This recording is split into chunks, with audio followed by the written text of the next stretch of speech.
بسم اللہ الرحمن الرحیم۔ آج 25واں پارہ تلاوت کیا گیا ہے، جس میں سورہ حامیم سجدہ کا آخری حصہ، پوری سورہ شورى، سورہ زخرف، سورۃ الدخان اور سورۃ الجاثیہ تلاوت کی گئی ہے۔ اس ایک پارے میں خلاصے کے طور پہ 7 باتیں اہم ہیں۔ پہلی بات جو سورہ حامیم سجدہ کے آخر میں ہے، اللہ پاک نے کافروں کی وہ مایوسی ذکر فرمائی ہے جو وہ قیامت کے دن اللہ کے سامنے ظاہر کریں گے۔ دنیا میں تو اللہ کو چھوڑ کر اللہ کے غیر کو اپنا معبود بنایا، توحید کے منکر بن گئے، اور یہ سمجھ کے بنے کہ جن کو ہم نے آج اپنا سہارا بنایا ہے یہ آخرت میں ہمارے کام آئیں گے۔ لیکن اللہ پاک فرماتے ہیں جب قیامت کا دن ہوگا، محشر کا میدان قائم ہوگا، تو اس دن ہم ان کفار سے پوچھیں گے کہاں ہیں تمہارے وہ معبود جنہیں تم نے اپنی طرف سے بنا رکھا تھا؟ وَضَلَّ عَنْهُمْ مَا كَانَ يَدْعُونَ مِنْ قَبْلِ۔ اللہ پاک فرماتے ہیں جنہیں یہ دنیا میں پکارتے تھے آج وہ ان سے گم ہو چکے ہوں گے، اور انہیں اندازہ ہو جائے گا کہ واقعی ہم سے غلطی ہو گئی، چوک ہو گئی۔ جنہیں ہم اپنا معبود سمجھتے تھے حقیقت میں وہ کچھ بھی نہیں تھے، تو اللہ کے سامنے سر جھکا کے کھڑے ہو جائیں گے اور کہیں گے کہ اللہ ہم نے تو حقیقت میں انہیں نہیں پکارا، ہم تو آپ کو پکارتے تھے، لیکن ہمیں دھوکہ لگ گیا۔ اس لیے میرے عزیز و دوستو بزرگوں، دنیا کے جتنے یہ سہارے ہیں یہ ناقص ہے، یہ اس قابل نہیں کہ انسان ان سے اپنا تعلق مضبوط کرے۔ اس لیے مولانا روم رحمۃ اللہ علیہ جو ایک اللہ کے ولی گزرے ہیں اور فارسی اشعار میں اللہ پاک کی ذات سے تعلق کو ثابت کرتے ہیں، وہ کیا فرماتے ہیں؟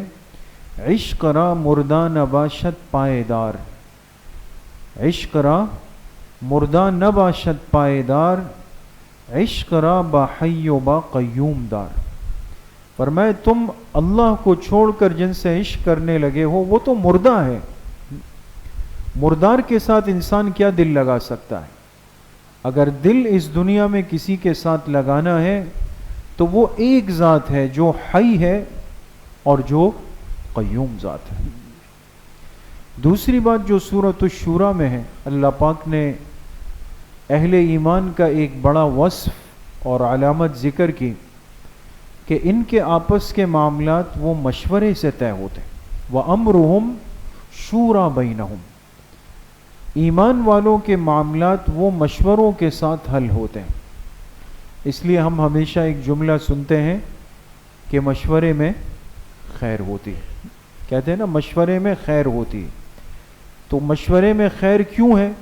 اس لیے کہ یہ حدیث پاک میں محبوب کائنات جناب رسول اللہ صلی اللہ علیہ وسلم کا ارشاد ہے۔ آپ نے فرمایا ما خاب من استشار ولا ندم من استشار۔ جس آدمی نے استخارہ کر کے کوئی کام کیا یہ کبھی ناکام نہیں ہوگا، اور جس نے مشورے کے ساتھ کام کیا یہ کبھی نادم اور شرمندہ نہیں ہوگا۔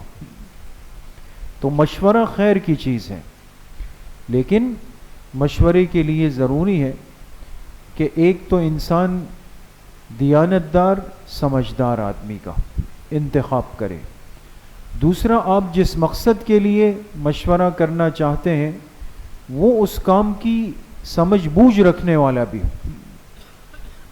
تو اب کاروبار کا مشورہ ہے تو وہ اس شخص سے کیا جائے جو کاروباری دنیا میں عقل رکھتا ہے، علم رکھتا ہے، اور اگر انسان دین کے بارے میں مشورہ کرنا چاہے تو اس سے کرے جو دین کی مہارت اور سمجھ رکھتا ہے۔ تو ہر میدان الگ ہے دوستو۔ آج یا تو ہماری غلطی یہ ہوتی ہے کہ ہم مشورہ کرتے نہیں، اکیلے اپنی چال چل رہے ہوتے ہیں، بہت بڑا نقصان کر کے پھر کہتے ہیں مجھے مشورہ دیا جائے، کہ جی اب ہم کیا کریں. یا پھر یہ ہوتا ہے کہ مشورہ کرتے ہیں لیکن اس فیلڈ کے آدمی کو ڈھونڈتے ہی نہیں، غلط دنیا میں گھوم رہے ہوتے ہیں، تو اس کا نقصان اس سے بھی زیادہ ہو جاتا ہے. اس لیے وقت پر انسان کیا کرے؟ وہ مشورہ کرے. تیسری بات جو سورۃ الشورى میں ہے، اللہ پاک نے اس مبارک دین کی وسعت کو بیان فرمایا. دین اسلام کا دامن کتنا وسیع ہے، کتنا کشادہ ہے. ایک ضابطہ ذکر ہوا دوستو، جس کو ضابطہ عدل کہا جاتا ہے. بہت اہم بات ہے اور سمجھنے کی. وَجَزَاءُ سَيِّئَةٍ سَيِّئَةٌ بِمِثْلِهَا. اگر کوئی آپ کے ساتھ بدسلوکی کر لے، برائی کر لے، زیادتی کر لے، ظلم کر لے، سختی کر لے، تو شریعت نے ایک ضابطہ رکھا کہ اگر کوئی آپ کے ساتھ ظلم کر لے تو آپ کو اجازت ہے کہ آپ اپنا بدلہ اسی کے بقدر لے سکتے ہیں. بات سمجھ میں آ رہی؟ لہذا اگر کسی نے آپ کو مثال کے طور پہ ایک تھپڑ مار دیا اور ظلمن مار دیا، تو آپ کو اجازت ہے کہ آپ بدلے میں کتنے تھپڑ مار سکتے؟ ایک تھپڑ. آپ بھی مار لیں، دونوں برابر ہو جائیں گے. لیکن اس عمل کو برابری کہتے ہیں، جسے آج ہم اپنی زبان میں کہتے ہیں مساوات. مساوات کے معنی آتے ہیں برابری کے. آپ نے سنا ہوگا ایک لفظ، ایک جملہ آج بڑا مشہور ہے کہ بھئی مساوات ہونی چاہیے، مساوات، برابری ہونی چاہیے. مستورات کو ذرا زیادہ ترغیب دی گئی، چلایا گیا. انہوں نے کہا بھئی ہمارے ساتھ مساوات ہونی چاہیے، برابری ہونی چاہیے. جبکہ ہمارے دین کا مزاج کیا ہے کہ اس نے برابری کے معاملے کی اجازت دی اور درگزر اور معاف کرنے کی ترغیب دی. وَلَمَنْ صَبَرَ وَغَفَرَ إِنَّ ذَلِكَ لَمِنْ عَزْمِ الْأُمُورِ. ایک آدمی حق پر تھا، اسے شریعت نے اجازت دی کہ یہ اپنا بدلہ لے سکتا تھا. اللہ پاک نے فرمایا تمہیں اجازت ہے، لے لو، لیکن اگر یہ بندہ صبر کر لے اور صبر کے ساتھ سامنے والے کو معاف بھی کر لے، اللہ پاک نے فرمایا فَإِنَّ ذَلِكَ مِنْ عَزْمِ الْأُمُورِ. ایسا کرنا یہ ہمت والے لوگوں کا کام ہے. معلوم ہوا کہ بدلہ لینا کمال نہیں، معاف کرنا یہ ہمت اور کمال ہے. اور حدیث پاک میں آپ علیہ الصلاۃ والسلام نے فرمایا میرے جس امتی نے حق پر ہوتے ہوئے اپنا حق چھوڑ دیا تاکہ اختلاف اور انتشار پیدا نہ ہو، حق پر ہوتے ہوئے اپنا حق چھوڑ دیا تاکہ اختلاف و انتشار نہ ہو، اپنے اس امتی کے لیے جنت کے بیچوں بیچ محل کا میں ضامن ہوں قیامت کے، کہ اس بندے کو جنت کے بیچ میں محل ملے گا، اور اس محل کی ضمانت آپ علیہ السلام نے فرمایا میں لیتا ہوں. تو کتنا بڑا عمل ہے کہ انسان بسا اوقات کئی مرتبہ ایسا ہوتا ہے کہ حق پر ہوتا ہے، ہمیں گلہ ہوتا ہے کہ بھئی بڑا بھائی مجھے دبا رہا ہے، چھوٹا بھائی مجھے دبا رہا ہے، بہنیں زیادتی کر رہی ہے، خاندان زیادتی کر رہا ہے، کاروباری پارٹنر گڑبڑ کر رہا ہے میرے ساتھ. لیکن میں نے کہا چلو ایک 800-900 روپوں کے لیے مثال دے رہا ہوں، چلو میرا حق وہاں چلا جائے کوئی بات نہیں، لیکن تعلق نہ ٹوٹے، خاندان نہ ٹوٹے، رشتہ نہ ٹوٹے. میں نے کہا چلو بھائی اللہ کے لیے کر دے. اب دل پر جبر اور بوجھ تو بہت آئے گا دوستو، لیکن اتنا یہ انسان گر چکا تھا کہ بیٹی کے وجود کو اپنے لیے عیب، عار اور شرم سمجھ رہا تھا. یہ عقل کام نہیں کر رہی کہ میں کہاں سے آیا ہوں، میرا وجود تو ایک عورت سے آیا نا، میری ماں سے آیا، وہ لڑکی نہیں ہے. انسان اپنے وجود میں عورت کا محتاج ہے، لیکن اپنے لیے عورت کو، لڑکی کو پسند نہیں کر رہا. تو اللہ پاک فرما رہے سارا دن یہ شرمندہ گھوم رہا ہوتا تھا کہ میں کیسے لوگوں کو منہ دکھاؤں گا. اندازہ لگائیں. اور عرب میں 3 قبیلے تھے جو بچیوں کو جا کے زندہ دفنا کے آتے تھے نا، زندہ درگور کر کے آتے تھے. آج بھی مکہ مکرمہ میں مسجد حرام کے قریب آپ میں سے شاید بعض احباب نے دیکھا ہو، وہ جگہ موجود ہے، وہ قبرستان موجود ہے جہاں بچیوں کو زندہ دفنایا ہے. کسی نے دیکھا ہے آپ میں سے؟ یہ باب ملک عبداللہ، دیکھا وہ سامنے حاجی صاحب بیٹھے ہیں، باب ملک عبداللہ سے اگر آپ نکلیں تو آج بھی اس جگہ کو محفوظ کیا گیا. اور اتنی توسیع اور تعمیرات جو حرم کے اطراف میں چل رہی ہے نا دوست، لیکن اس جگہ جتنا زور لگایا گیا وہاں نہیں کھدائی ہو سکتی، نہیں ہو پاتی. عبرت کی جگہ ہے. لیکن جب آپ علیہ الصلاۃ والسلام کی بعثت ہوئی، آپ کو نبوت ملی، آپ دنیا میں رحمت بن کے تشریف لائے، ہر چیز کے لیے رحمت بن گئے، راحت بن گئے.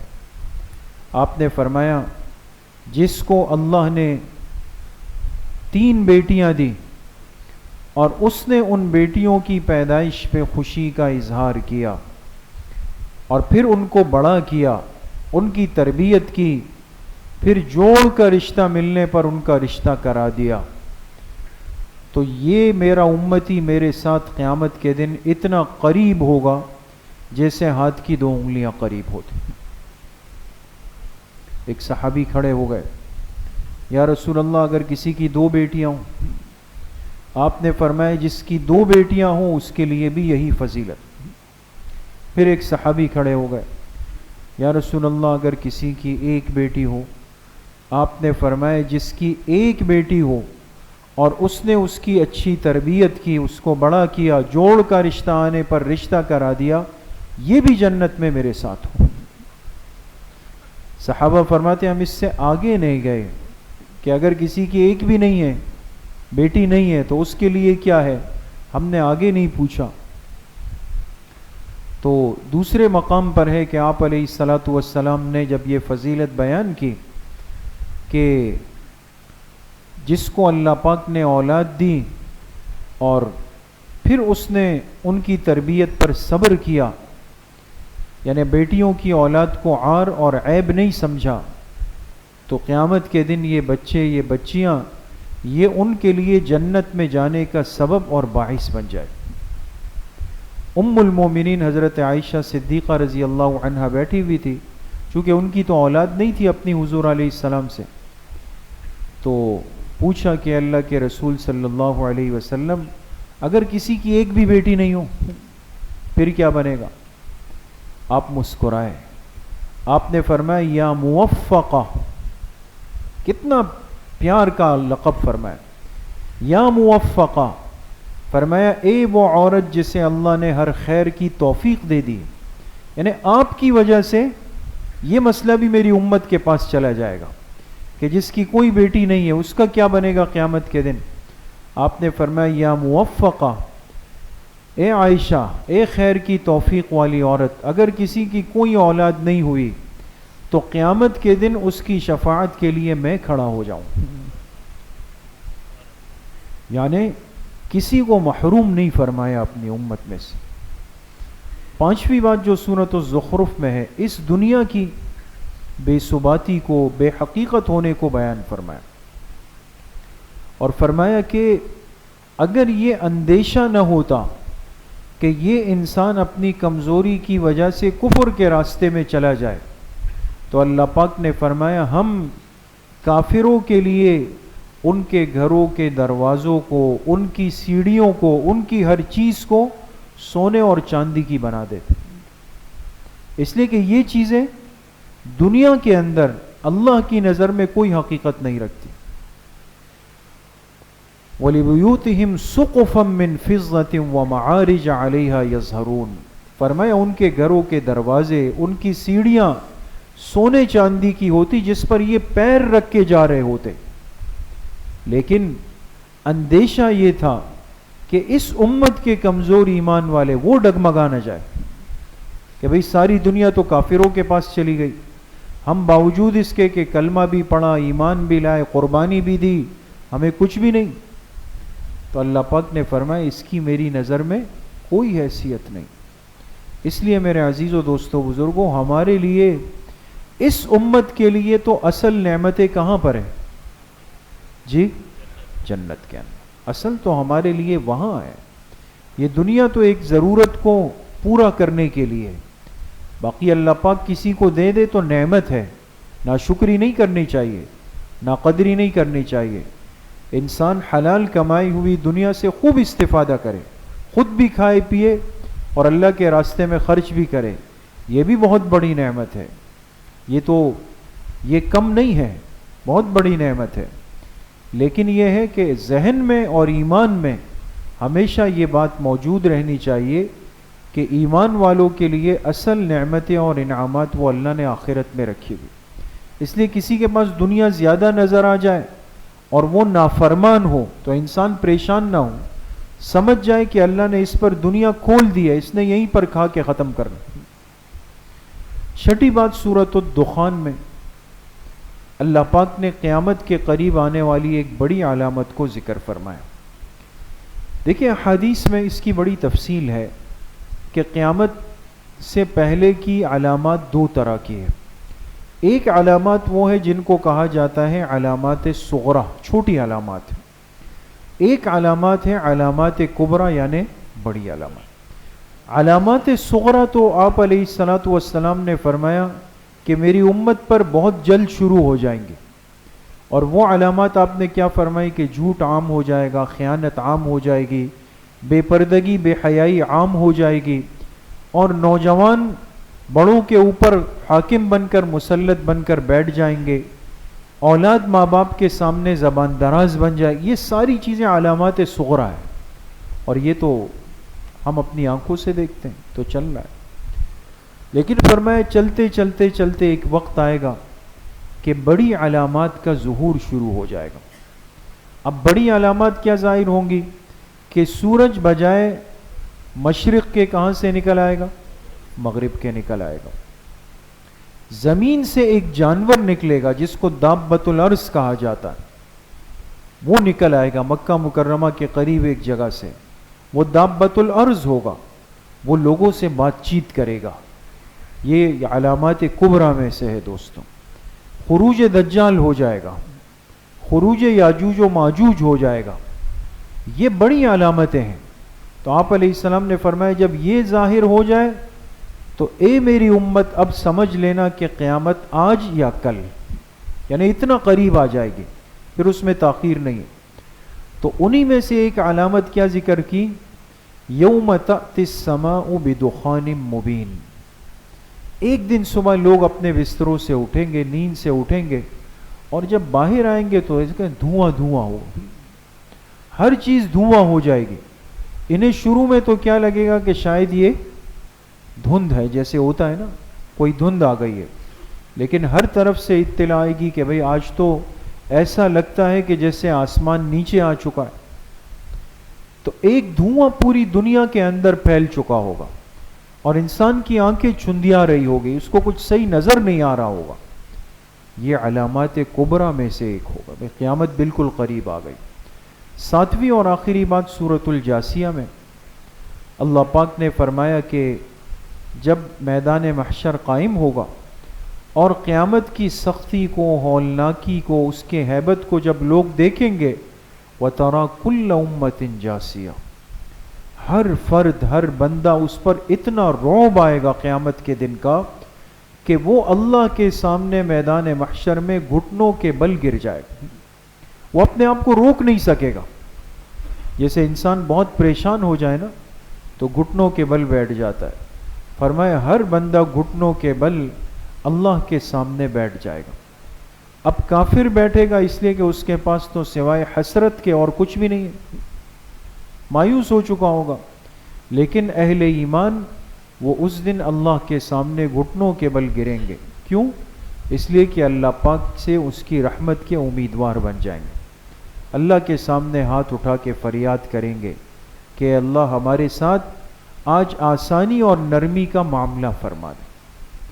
تو اللہ پاک اہل ایمان کی فریاد پھر جناب نبی کریم صلی اللہ علیہ وسلم کے ایک طویل سجدے کے بعد جو حدیث پاک میں فرمایا، اللہ پاک فرمائیں گے یا محمد ارفع رأسک سل تعطا وقل تسمع واشفع تشفع اے میرے حبیب صلی اللہ علیہ وسلم آپ اپنا سر سجدے سے اٹھا لیجئے، اب آپ فرمائیں جو کہیں گے آپ کی بات سنی جائے گی، اور آپ جو مانگیں گے آپ کو دیا جائے گا، آپ جس کی سفارش فرمائیں گے اس سفارش کو قبول کر دیا جائے گا۔ تو اللہ کے پاک پیغمبر فرمائیں گے کہ اللہ خلقت بڑی بے چین ہے، تکلیف میں ہے، آپ حساب کتاب کو شروع فرما دیجیے۔ تو اللہ پاک کا جو غضب اور غصہ ہوگا وہ رحمت کے اندر، جمال کے اندر تبدیل ہو جائے گا۔ اللہ پاک فرمائیں گے ٹھیک ہے، حساب کتاب شروع کرتے ہیں، آپ اپنے امت کے سب سے پہلے فرد کو پیش فرمائیں۔ آپ علیہ السلام پوچھیں گے یا اللہ میں کس کو پیش کروں؟ اللہ فرمائیں گے ابو بکر کو پیش فرما دیجیے۔ ہر چیز میں اول آنے والے قیامت کے دن بھی سب سے اول ہو جائیں گے۔ اللہ پاک صحیح عمل کی توفیق نصیب فرمائے۔ انشاءاللہ رات 12 بجے اصلاحی بیان اور ذکر کی مجلس۔